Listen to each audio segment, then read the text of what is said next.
Hello, my name is Joe Jones. I'm the bassoonist with Lyra Baroque Orchestra, and today I just wanted to tell you a little bit about the Baroque bassoon and how it differs from the modern bassoon and how I got into it.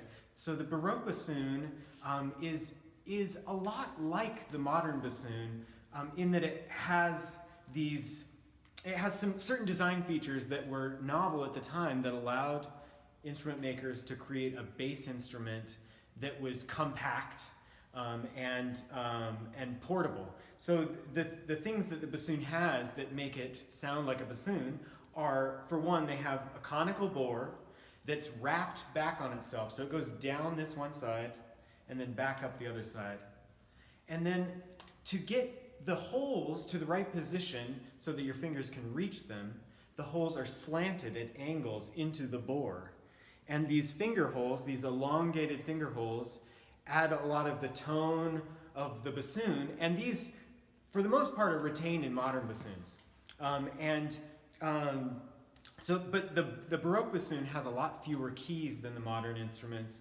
You'll notice here I have 2 keys here and 2 keys here, and this is the deluxe edition, so I have 1 extra key there, and just those 5 keys, and you can get a whole 3 octaves of range and all the chromatic pitches, but you have to use interesting combinations of fingers.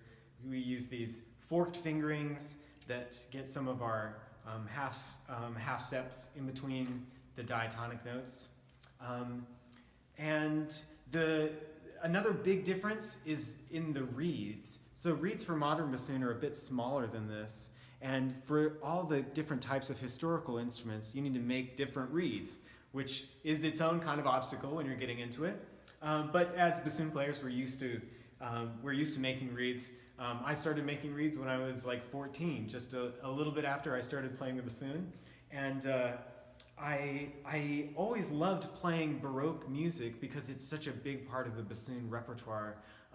Vivaldi and Telemann and Handel all wrote these beautiful things for the bassoon. And then bassoon becomes less a solo instrument and sort of blends into the orchestral scene and becomes a more orchestral instrument. And then in the 20th century, again, it comes back and it's more of a solo instrument again.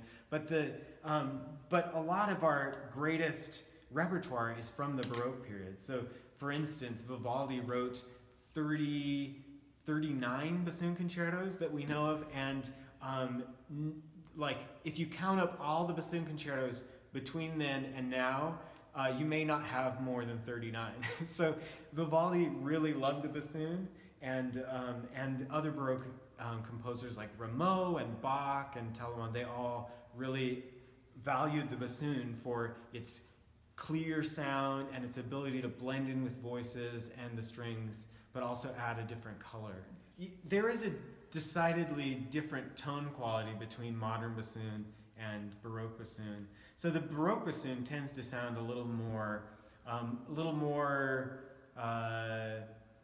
well, I think it sounds a little more mellifluous and sonorous. The modern bassoon has a little more bite to it, a little more crispness.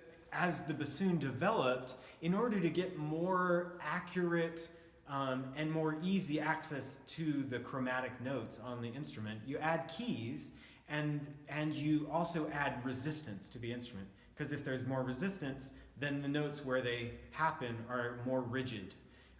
With the Baroque instruments, it's a little more flexible where you can place the notes. And as you get into more modern instruments, it's much more rigid, and that rigidity changes the tone of the instrument. It becomes a little brighter, a little edgier. It's a double reed. It's made with 2 blades, like oboes and bagpipes, and it's just 2 pieces of cane grass that are strapped together, and you scrape the bark off and shape it to make it look like a reed. And then we come to the bocal, and the bocal is a connection between the reed and the beginning of, or the rest of the wood instrument. This is called the wing joint because it has this wing part where it sticks out so that the tone holes can be longer. and that helps the pitch of those notes. And that is also on modern bassoons. Then we have the boot joint of the instrument, and this is the part where it wraps around at the bottom. And with these older instruments, what they did is they just drilled 2 straight holes down the bottom, and then they put a cork cap to connect the two. And then we get to the long joint, called because it's the longest one. And finally, this is the bell of the instrument. Like many instruments, it has a bell. The bell on a bassoon, most of the time,